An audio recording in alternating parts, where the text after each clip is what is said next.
A move that was literally announced as I was wrapping up filming my Bob Bradley firing video. Toronto FC promotes Jason Hernandez to general manager. Now, the GM is not the coach, but a lot of things I said in that Bradley video apply. And instead of going and getting an experienced guy to lead the helm, Toronto FC go with an internal hire for a guy who has never been a general manager before. Now, Jason Hernandez, from everything I can tell, is a great guy. He played in 2017 and 2018 for Toronto FC before, upon his retirement, becoming the manager of player engagement for Toronto FC. Apparently, he created a pathway for former players to easily transition into the front office of Toronto FC. And like a lot of players on Toronto FC seems like really like him, and a lot of people in the Toronto FC office really like him.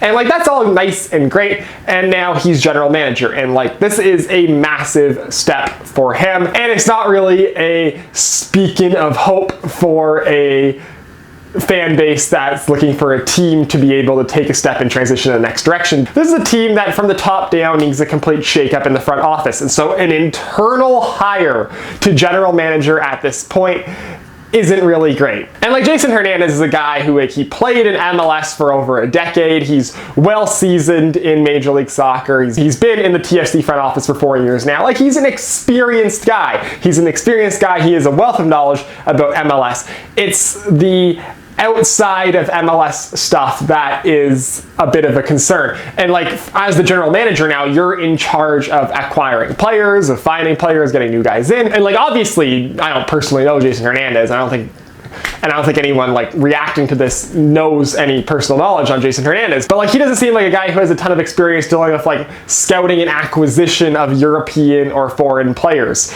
And that's a bit of a concern for TFC right now, especially considering the fact that like that's kind of like where we're at in terms of getting a new designated player and like retooling the roster to compete in like the CONCACAF Champions League and future Club World Cups. If that's the goal, we need to be able to get in significant foreign talent. And so like I have a feeling that like in terms of development of players and development of local players, Jason Hernandez might be the best choice for general manager, but in terms of bringing in like higher quality talent than you can just find abundantly in North America, he might struggle a bit in that regard. Now, hiring Hernandez as a general manager does not give me a bunch of hope for bringing in a big name coach. If you're going the cheap internal route for a GM, what does that mean you're going to do for a future coach? And like if you do bring a future coach in now, like Bob Bradley, it's something for Bob Bradley, and the selling point for most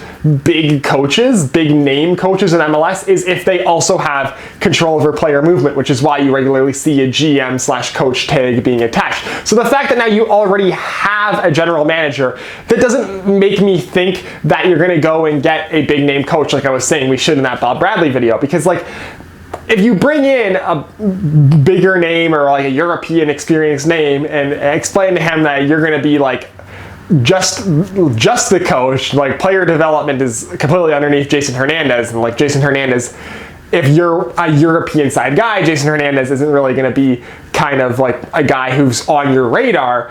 That's a bit of a concern. So the fact that we signed Jason Hernandez indicates to me that it looks like we might end up going with a younger, less experienced, probably more local coach as the coach of the team. And like there's nothing wrong with that, but I was getting to the point of like, stop the ride, I want to get off. This isn't a change for Toronto FC. It's another guy who not only is he an internal guy, he's been an internal guy completely under Bill Manning. He is a Bill Manning basically raised front office person. Like the entire time he's been in the front office has been under Bill Manning. So if the overarching thing that needs to change is Bill Manning, this is like the complete opposite of that. This is just having way more Bill Manning influence in the front office than I think a lot of us are fully comfortable with given the way the past couple of years have gone. So like, not to knock Jason Hernandez, I'm like really happy for the guy, and like from everything I hear, he's a great guy, and like he really deserves this opportunity. But for where Toronto FC is right now, for the type of team that Toronto FC is trying to build, and for what Toronto FC wants to be going forward, Jason Hernandez like immediately as GM the day after you fire Bob Bradley. That's not a move that like showcases a team that has vision for the future and like high hopes of like accomplishing those CONCACAF Champions League hopes that they wanted to do at some point. This is like, it's a cheap play. And it's concerning me about the state of the Toronto FC budget, like what MLSE is allowing Toronto FC to do, because like it's the cheap play. It's not the full send going for it play. It's the cheaper, it's the internal, like, we want to keep what we've been building going, but this isn't a team where you want to keep what you've been building going. So like that's why it just makes no sense, and it is quite a little bit concerning. But like, you know, maybe Jason Hernandez will be great. Maybe. I do think that Jason Hernandez has potential to be a great general manager. But like, just in the context of everything else that's been going on with Toronto FC, this move is very much stop the ride, I want to get off. So that is for this video. Let me know down below in the comments what you think about Jason Hernandez as the new general manager of TFC and what you think this means for Toronto FC going forward. As always, if you like this video, hit like. If you want to see more of my stuff, hit subscribe. Follow me on Twitter. Link is down below in the description, and I will see you next time.